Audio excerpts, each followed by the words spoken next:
Hello friends, this is Madhu and welcome to our YouTube channel M with Madhu. दोस्तों, इस video में discuss करेंगे questions आपके ईवीएस के, जिसमें हम कंटेंट और पेडागोजी के दोनों के क्वेश्चन डिस्कस करेंगे। ये आपके यूपीटेट और सीटेट दोनों के लिए वीडियो बेनिफिशियल होने वाली है। मेरे पास बहुत सारे मैसेज आ रहे थे कि कंटेंट पढ़ने के साथ साथ मैम क्वेश्चंस की भी प्रैक्टिस कराई जाए, तो उसी के लिए क्वेश्चंस की सीरीज़ भी स्टार्ट की है। तो चलिए करते हैं कुछ क्वेश्चंस। और आप ये क्वेश्चन जब मैं क्वेश्चन आपको पढ़ती हूँ तो आप उसी टाइम वीडियो को पॉज करके अपने आंसर खुद से लगाइए। इससे आपका अच्छी प्रैक्टिस भी हो जाएगी और रिवीजन भी अच्छा हो जाएगा और आपको पता चल जाएगा कि आप कितने क्वेश्चंस कर पा रहे हैं। तो देखते हैं कुछ क्वेश्चंस। और ये क्वेश्चन बहुत इंपॉर्टेंट क्वेश्चन है। जो पेडागोजी के आपके क्वेश्चंस होते हैं ये बार बार आपके रिपीट होते हैं, तो वीडियो को आप स्किप ना करें। सारे क्वेश्चन आप अच्छे से देखें और क्वेश्चंस को समझ के क्वेश्चन करें, क्योंकि पेडागोजी के क्वेश्चन जो होते हैं उसमें हम हमेशा दो जो ऑप्शंस होते हैं उनमें कंफ्यूज होते हैं। हमें उसमें से एक जो बेस्ट ऑप्शन होता है वो पिक करना होता है। तो पेडागोजी, आप कितनी भी पेडागोजी पढ़ लीजिए, जब तक आप क्वेश्चन की प्रैक्टिस नहीं करेंगे तब तक आपके क्वेश्चन सॉल्व नहीं होंगे। तो चलिए देखते हैं कुछ इंपॉर्टेंट क्वेश्चंस। फर्स्ट क्वेश्चन है जो आपका कंटेंट से है कि निपेथीन्स वह पौधा जो शिकार करता है के विषय में नीचे दिए गए कथनों पर विचार कीजिए। यहाँ पर आपको निपेथीन्स जिसे हम शिकारी पौधा कहते हैं उसके बारे में कुछ पॉइंट दिए हुए हैं। इसमें से बताना है कि कौन इसके बारे में सही है। फर्स्ट पॉइंट है, यह पौधा ऑस्ट्रेलिया, इंडोनेशिया और भारत के मेघालय में पाया जाता है। सेकंड है, इसका आकार घड़े जैसा होता है और इसका मुंह एक पत्ती से ढका होता है। थर्ड पॉइंट है, यह केवल छोटे कीड़े मकोड़ों को फंसाकर उनका शिकार कर सकता है। और फोर्थ पॉइंट है, यह छोटे कीड़े मकोड़ों को खींचने के लिए मोहक आवाज़ निकालता है जो इसमें फंस जाते हैं और बाहर नहीं निकल पाते। तो इसमें से आपको राइट जो पॉइंट्स हैं वो सेलेक्ट करने हैं। इसमें सही है जो पॉइंट वो है फर्स्ट और सेकंड, यानी कि यह पौधा जो है ऑस्ट्रेलिया, इंडोनेशिया और भारत के मेघालय में भी पाया जाता है और इसका आकार घड़े जैसा होता है। मुंह पर एक पत्ती का ढक्कन लगा होता है। कुछ इस तरह से होता है निपेथीन्स का पौधा। इसके बारे में हम थोड़ी सी जानकारी देखते हैं कि कुछ ऐसे पौधे होते हैं जो चूहों, मेंढकों, कीड़े मकोड़ों और छोटे जीवों का शिकार करते हैं। इनमें नेपेथीन्स सबसे ज़्यादा मशहूर है। ये ऑस्ट्रेलिया, इंडोनेशिया और भारत के मेघालय राज्य में पाया जाता है। यही पॉइंट हमने अभी देखा। भारत के कहाँ पाया जाता है? भारत के मेघालय में। ऑस्ट्रेलिया में पाया जाता है, इंडोनेशिया और भारत के मेघालय में पाया जाता है। इसका जो आकार होता है वो घड़े जैसा होता है। कैसा होता है आकार? घड़े जैसा। इसके ऊपर पत्ती का एक ढक्कन लगा होता है। घड़े से खास खुशबू निकलती है जिसकी वजह से कीड़े खींचे चले आते हैं। पौधों के ऊपर पहुंचते ही कीड़े अंदर फंस जाते हैं और बाहर नहीं निकल पाते। देखा, ये पौधा भी शिकार करता है, वह भी कितनी चतुराई से। तो जो निपेथीन्स है इसके बारे में आपने देखा। निपेथीन्स एक शिकारी पौधा है। ऑस्ट्रेलिया, इंडोनेशिया और भारत के मेघालय राज्य में पाया जाता है।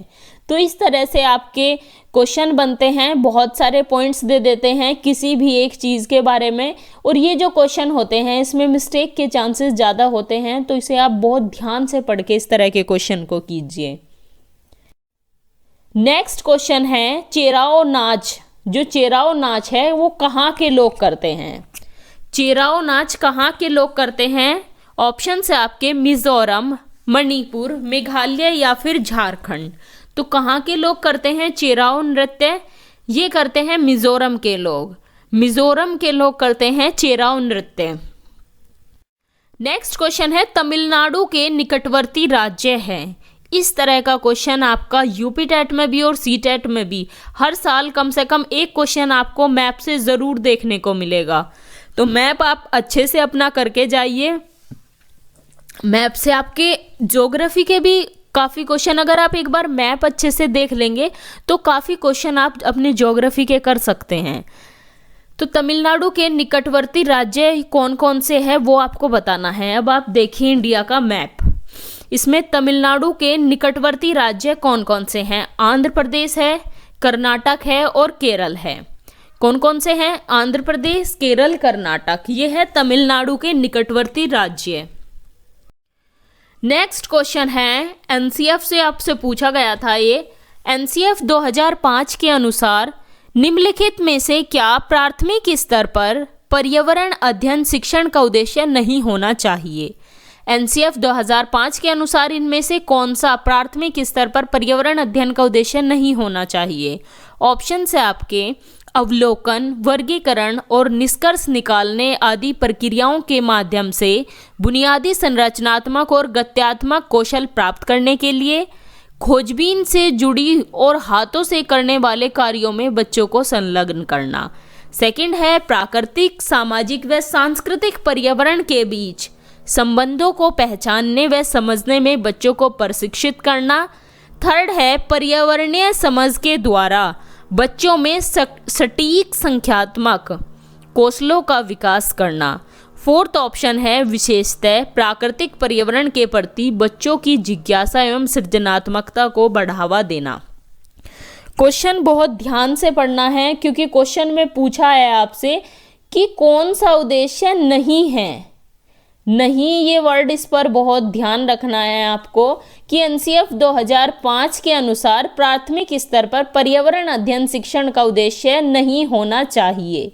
इसका सही जवाब है कि पर्यावरण समझ के द्वारा बच्चों में सटीक संख्यात्मक कौशलों का विकास करना, क्योंकि बात हुई है यहाँ पर प्राथमिक स्तर की। प्राथमिक स्तर पर बच्चों को अवलोकन की भी ज़रूरत है। बच्चों को अवलोकन, वर्गीकरण, निष्कर्ष निकालने के माध्यम से बुनियादी संरचनात्मक और गत्यात्मक कौशल प्राप्त करने के लिए खोजबीन से जुड़ी और हाथों से करने वाले कार्य में बच्चों को संलग्न करना। बच्चों को हाथों से सबसे ज़्यादा प्राथमिक स्तर पर प्राथमिकता दी जाती है कि बच्चे अपने काम अपने हाथ से करें। जितने ज़्यादा वो अपने हाथ का यूज़ करके अपना काम करते हैं, इतना ज़्यादा उनका अटेंशन बढ़ता है और वे ज़्यादा सीखते हैं।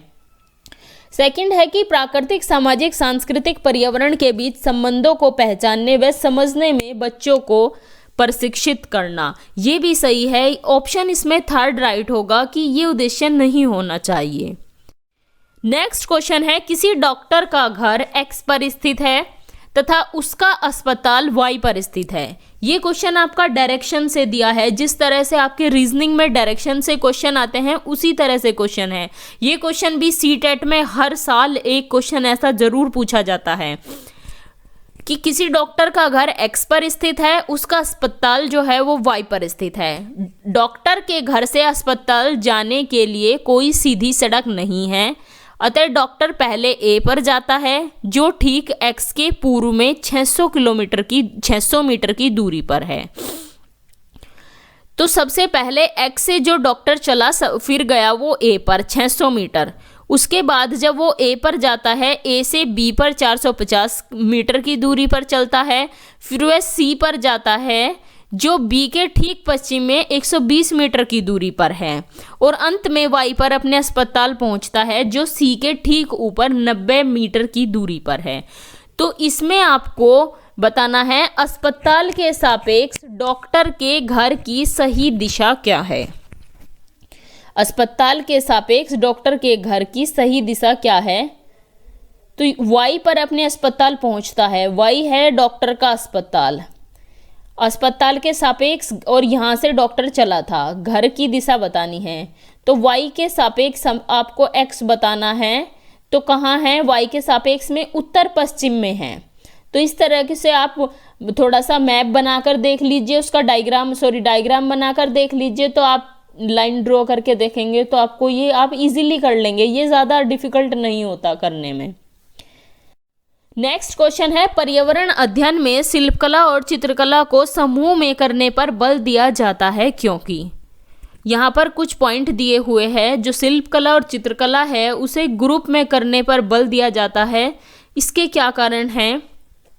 फर्स्ट पॉइंट है कि कक्षा की अनुशासनहीनता को रोकने के लिए समूह में सीखना शिक्षकों के लिए एक आसान और बहुत प्रभावशाली युक्ति है। सेकंड है, समूह में सीखना सहपाठियों द्वारा सीखने को प्रोत्साहित करता है। थर्ड है, समूह में सीखना कक्षा में सामाजिक अंतःक्रिया को बेहतर करता है। फोर्थ है समूह में सीखना पर्यावरण अध्ययन के पाठ्यक्रम को समय पर पूरा करने में सहायता करता है।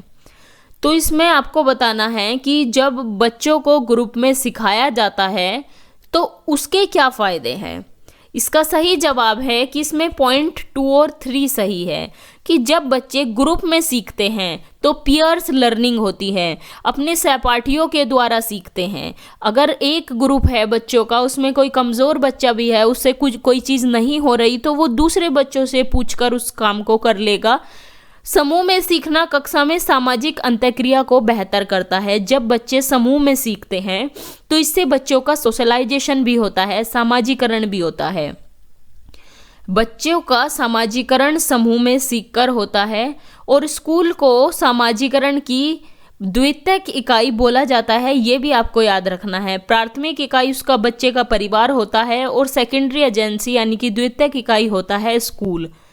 तो इसका सही जवाब है ऑप्शन सी, यानी कि इसमें सेकंड और थर्ड पॉइंट सही है। अगला क्वेश्चन देखते हैं कि निम्नलिखित में से किसको पर्यावरण अध्ययन में बच्चों के आकलन में दूर रखना चाहिए। ऑप्शंस आपके कक्षा 5 के ईवीएस पाठ्यपुस्तक में प्रत्येक पाठ के अंत में दिए गए आज हमने क्या सीखा पर चर्चा। सेकंड है आकलन के संकेतों का उपयोग। थर्ड है बच्चों के सीखने के गुणात्मक आकलन। और फोर्थ है कि बच्चों के उत्तरों को सही या गलत में आंकना। यहाँ आपसे पूछा है कि क्या बच्चों के आकलन में दूर रखना चाहिए, मतलब कि बच्चों का आकलन करते समय क्या हमें नहीं इसमें से आकलन करना चाहिए। तो इसका सही जवाब है ऑप्शन फोर्थ कि बच्चों को जब बच्चे अपने उत्तर देते हैं, जब बच्चे किसी क्वेश्चन का आंसर करते हैं तो उन्हें सही या गलत में नहीं आंकना चाहिए। हमें ऐसा नहीं करना चाहिए, इससे बच्चे डिमोटिवेट हो जाते हैं। तो बच्चों के उत्तरों का सही या गलत में आकलन ये नहीं करना चाहिए।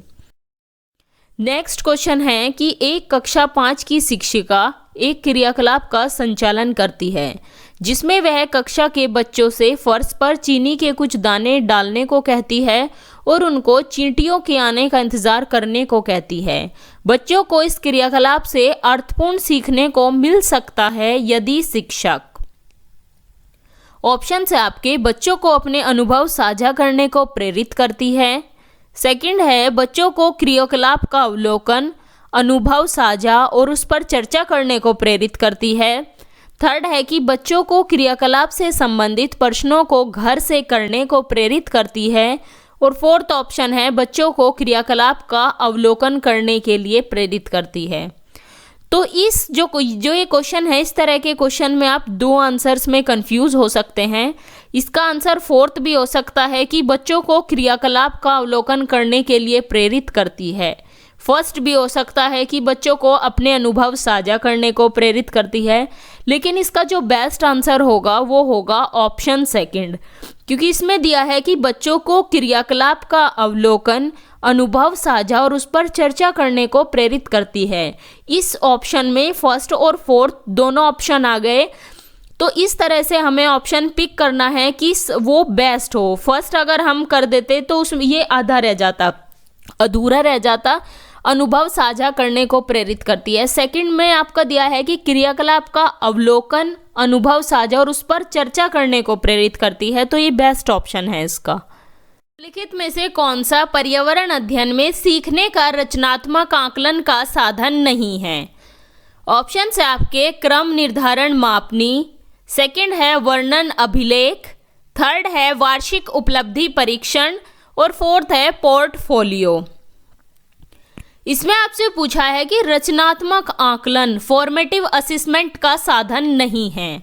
तो इसका राइट ऑप्शन होगा ऑप्शन थर्ड की वार्षिक उपलब्धि परीक्षण, क्योंकि ये है योगात्मक आकलन का साधन। रचनात्मक आकलन क्या होता है, जो आपके पढ़ने, सीखने या सिखाने के दौरान चलता है, वो होता है रचनात्मक आकलन। और योगात्मक आकलन होता है जो साल के लास्ट में या सत्र के लास्ट में, टर्म एंड में होता है, वो होता है योगात्मक आकलन। तो वार्षिक उपलब्धि परीक्षण रचनात्मक आकलन का साधन नहीं है। नेक्स्ट क्वेश्चन है मैचिंग का क्वेश्चन है। एक तरफ आपको राज्य दिए हुए हैं, दूसरी तरफ दिए हुए हैं वहां पर पसंद किए जाने वाला भोजन। हांगकांग जो है, हांगकांग का क्या होगा? हांगकांग में क्या खाया जाता है? पका हुआ सांप। हांगकांग में खाया जाता है पका हुआ सांप। केरल में खाया जाता है किसी भी करी के साथ उबला हुआ टैपियोका, क्योंकि जो टैपियोका होता है वो होता है केरल में। आपको ना पता हो, टैपियोका जो है, टैपियोका से ही साबूदाना जो आप खीर या खिचड़ी के लिए इस्तेमाल करते हैं वो टैपियोका से ही बनाया जाता है। साबूदाना जो आप यूज़ करते हैं वो टैपियोका से ही बनता है। कश्मीर में सरसों के तेल में बनी मछली खाई जाती है, क्योंकि कश्मीर में सरसों ज़्यादा होती है। गोवा में नारियल के तेल में बनी समुद्री मछली खाई जाती है। तो इसका जो राइट ऑप्शन होगा वो होगा ऑप्शन 4 कि हांगकांग में सांप, केरल में उबला हुआ टैपियोका, कश्मीर में सरसों के तेल में बनी मछली और गोवा में नारियल के तेल में बनी समुद्री मछली। तो इस तरह से आपके मैच द कॉलम वाले भी आ सकते हैं, और इस तरह से आपके वो भी आते हैं कि किसी भी एक टॉपिक के बारे में बहुत सारे पॉइंट्स दे देते हैं, उसमें भी बहुत कन्फ्यूज़न होता है। तो चलिए मिलते हैं आपसे नेक्स्ट वीडियो में। Thanks for watching. अगर आपको वीडियो अच्छी लगी हो तो इसे लाइक करें, अपने व्हाट्सएप स्टडी ग्रुप में शेयर करें और चैनल को सब्सक्राइब करें, और साथ ही बेल आइकन को भी प्रेस कर लें, जिससे आपको लेटेस्ट वीडियो के नोटिफिकेशंस मिलते रहें।